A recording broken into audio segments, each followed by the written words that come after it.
Well, it's certainly been some time. How is everyone doing? It has been some time on this channel, I'll grant you, and the response from my other video has been amazing. Like all you guys on Discord, you've been messaging me saying like they can't wait for it. Reddit, thank you so much for the support on Reddit as well. Like I'm part of the Warhammer 40k subreddit, and people have been constantly asking me like, when's the next video coming out? When are you going to launch into the 40k universe? Here we are, we're here. Hi. If you don't know me, by the way, my name's Ultimate Phalanx.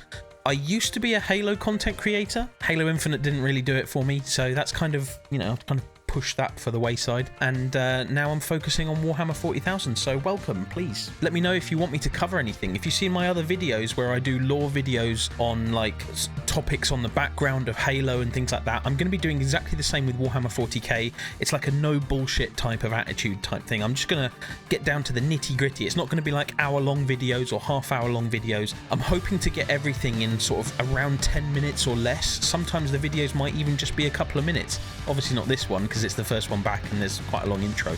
But relax back, I've got this. We'll take it from here. Alright, so first topic, this is the one that's kind of got people's attention. I'm going to start with a bit of a weird one. We're going to talk about the Void Dragon.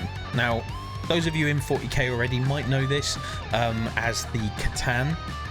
This is basically a Necron creature, being. It's a being of immense power.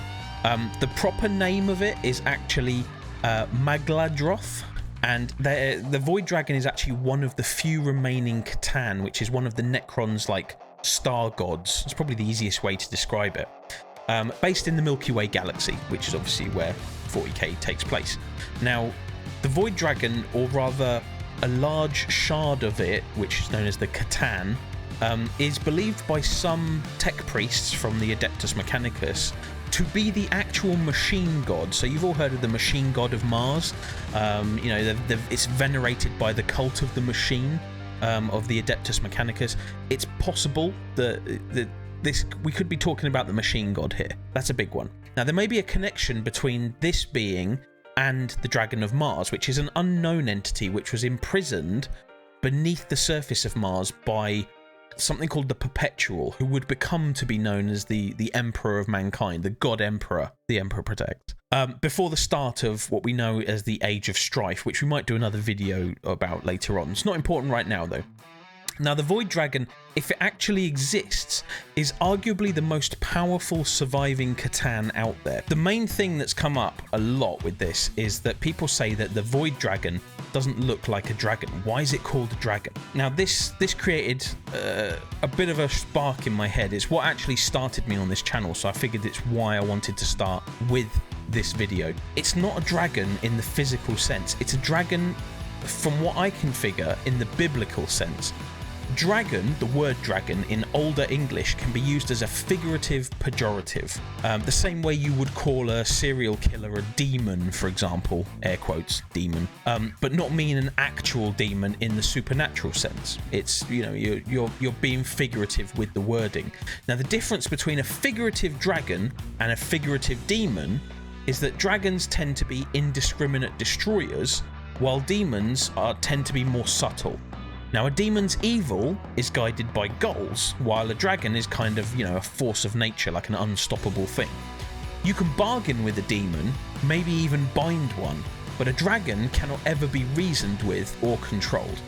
If you had an evil king, let's say, for example, the king's demon, air quotes, might be his torturing spy master. It could also be, you know, a crazed princely son who abducted peasant women, for example. However, the king's dragon, again, metaphorically, would be the leader of his knights. He would be the guy who burns down villages and murders civilians without any remorse or reward. He just does it because he wants to do it. He's there for that. He's not there for any scheming. So the term Void Dragon just really means terrible destroyer from space. When you really boil it down, that's what we're talking about when we talk about the Void Dragon. It doesn't mean it's a real dragon. It's figurative, and you know we're talking about it in a metaphorical sense. It's not a real dragon. Now, the idea of the void dragon actually, you know, asleep beneath Mars, beneath the surface of Mars, was also given a bit of sort of credence, you know, truth behind it, maybe a bit of proof, not full, but maybe a little bit, during the Horus Heresy. When there was the schism of Mars, at the beginning of the Horus Heresy, where Mars basically fought itself, it was known by the Master Adepts of the Mechanicum, who sided with Horus, that the Dragon of Mars, air quotes again, was an ancient entity believed to have been defeated and captured by the man who would become known as the Emperor of Mankind. We spoke about this earlier. And he's hidden in something called the Noctis Labyrinthus.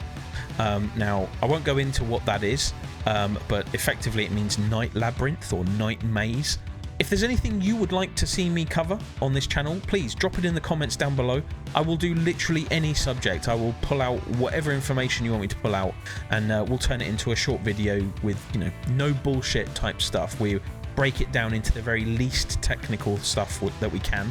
I know sometimes with 40k that's not an option, but we'll try and make it as simple as possible. That's kind of the goal of this channel. So for now, that's it. But hopefully I'll see you here on the next one. We're going to be doing these weekly. Please subscribe, like the video if you like Warhammer 40k stuff. Show it to your friends. Show it to your mother. She'll appreciate it. But otherwise, I'll see you in the next one, and happy gaming.